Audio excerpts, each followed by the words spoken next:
Mes chers amis, bien le bonjour. On nous dit dialoguons, on menace chaque jour pour qu'un dialogue ait lieu. Le C64 l'a redit jeudi dernier, certains l'exigent à genoux et avec soutane, d'autres les armes à la main. On nous promet que si les Congolais se parlent, la guerre à l'Est va s'arrêter, comme par magie. Mais sur quoi repose cette certitude? L'histoire répond à notre place. De 1998 à 2016, nous avons avalé 17 dialogues, concertations et accords de paix. 17 fois, on nous a dit c'est la dernière. Après ça, c'est la paix pour l'Est.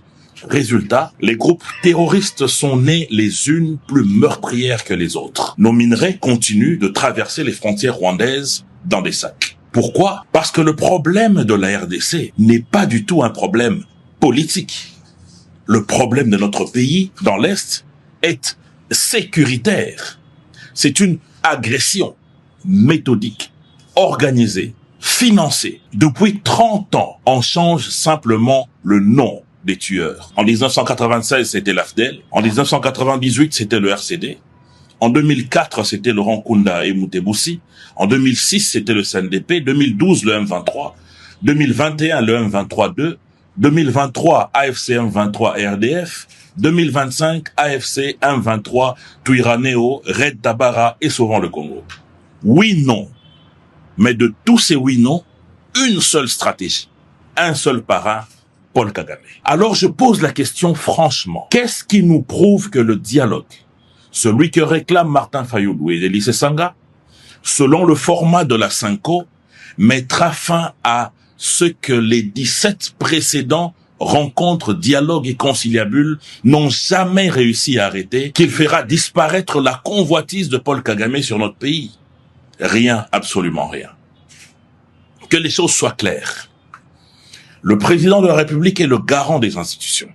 À lui d'apprécier l'opportunité d'un dialogue, selon son format et selon le lieu de déroulement. Mais qu'une chose soit également claire. Le président n'est ni dos au mur, ni acculé. Et j'entends certains aller plus loin, en lui demandant carrément, sans rire, de renoncer par avance à toute réforme de la Constitution. Or, exiger du président qu'il s'engage à ne rien faire revient à lui demander de renoncer à exercer les compétences que la Constitution lui reconnaît. Car la Constitution prévoit elle-même les voies de réforme. Le reste n'est que politique fiction, occultisme institutionnel. Car posons-nous les vraies questions. Avons-nous une crise de légitimité en RDC? Non. Avons-nous une crise de légalité ou constitutionnelle? Non plus. En revanche, nous faisons face à une guerre d'agression. Et une guerre d'agression ne se gagne pas uniquement autour d'une table. Elle se gagne d'abord sur le terrain, en étant de tout cœur avec nos FARDC. Elle se gagne aussi dans l'unité. Une unité qui s'impose naturellement lorsqu'une nation est attaquée. Regardez l'Ukraine. Volodymyr Zelensky est hors mandat. Pourtant, face à l'agression russe, toute la nation ukrainienne fait bloc. Regardez Israël. Le premier